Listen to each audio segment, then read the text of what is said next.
Hi, I'm Dustin Seaton, the Director of Advanced Programs in the Rogers Public School District.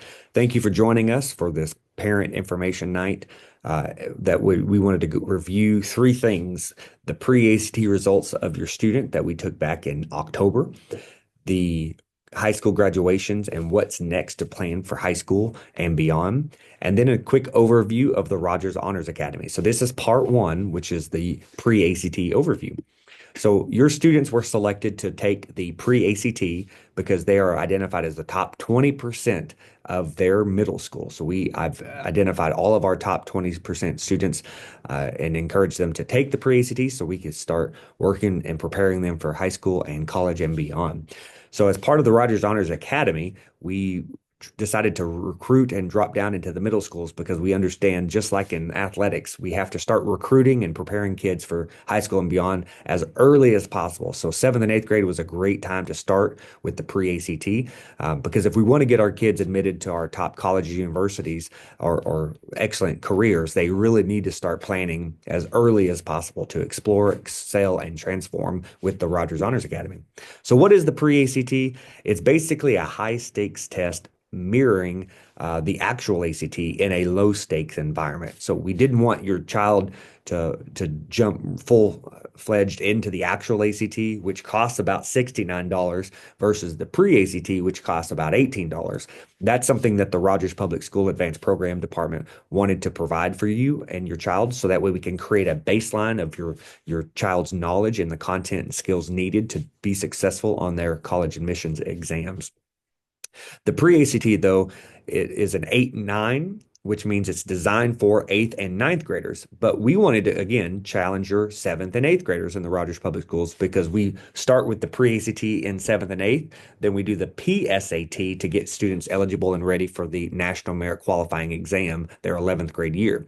But we also know that students want to take SAT or ACT to go to various colleges, centrally located, Midwest, East Coast, West Coast, and there's a lot of different pathways. So that's why the Rogers Honors Academy is here to help navigate that with you, which I would encourage you to watch our part 3 video about what the Rogers Honors Academy is. So the pre-ACT contains information designed to help aid the discussions about majoring, about high school courses, and other career paths that align with their career interest inventory. The pre-ACT is on a scale score of 1 to 30 because not all the content that you would get on an actual ACT is there. They took a lot of that 10th grade, 11th grade content in the math and English area off, so they did have to lower the score. The actual ACT is on a scale score of 1 to 36. So if you ever heard on the news of a child get a perfect on their ACT, they got a 36. If your child got a perfect on the pre-ACT, it would be a 30. If your child got a 15 or higher, that means they're right on track with where they need. That 15 is that half of 30, so that would be that average score. But keep in mind, this is an achievement test. It is not an intelligence test. So we can teach your child to get better on their college admission exams, whether it's the ACT or the SAT, just by being familiar with the format and the questioning, but also reinforcing that content in every grade level, starting 7th on up through 12th grade. So what does your score mean? Basically, it gives you a predicted ACT score. So you'll have 3 lines on your piece of paper. If you look, there's a blue line, a light bar, blue bar, and then a black line.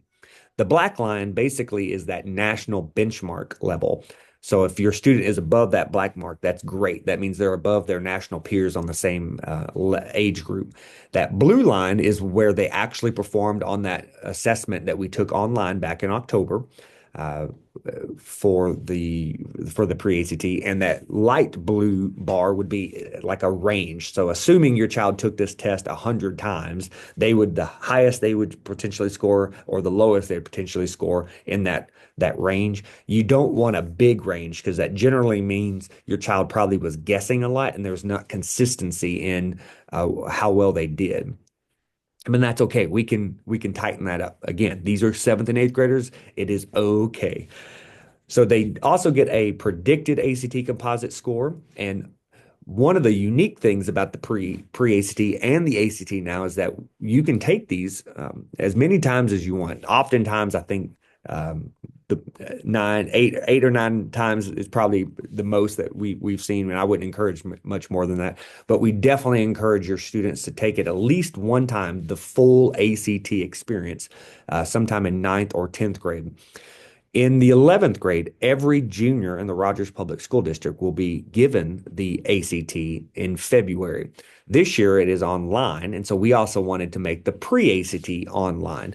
So unfortunately, when we moved online, we did not get to do the career interest inventory that we've done in the years past. So if you look at page 2 of your student report, it will be a blank wheel, and that's because we did not get to take the pre-ACT career interest inventory this year, since it was our first time online and it wasn't ready by the pre-ACT company.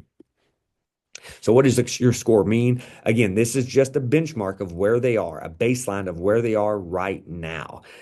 It is okay if they're below 15 or if they're around 15. Our job in the Rogers Public Schools is to help your child get as high of a score as possible. We ultimately want every student to have at least a 19 in the state of Arkansas on the actual ACT, because that's how they can qualify for the Arkansas Scholarship Lottery.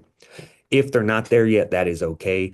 The majority of our students are around an average of 19 or higher, but we in the Rogers Public Schools Advanced Programs want to help your kids get in the upper 20s, lower 30s, or even a perfect if we can. We want to increase their chances in the National Merit Scholars Program as well, because that often comes with a lot of scholarship money and admittance opportunities to some of the top college universities, and it just looks good all around. So if you really want to dive down deeper, you can look at your detailed pre-ACT reports, which will be at the bottom of your first page.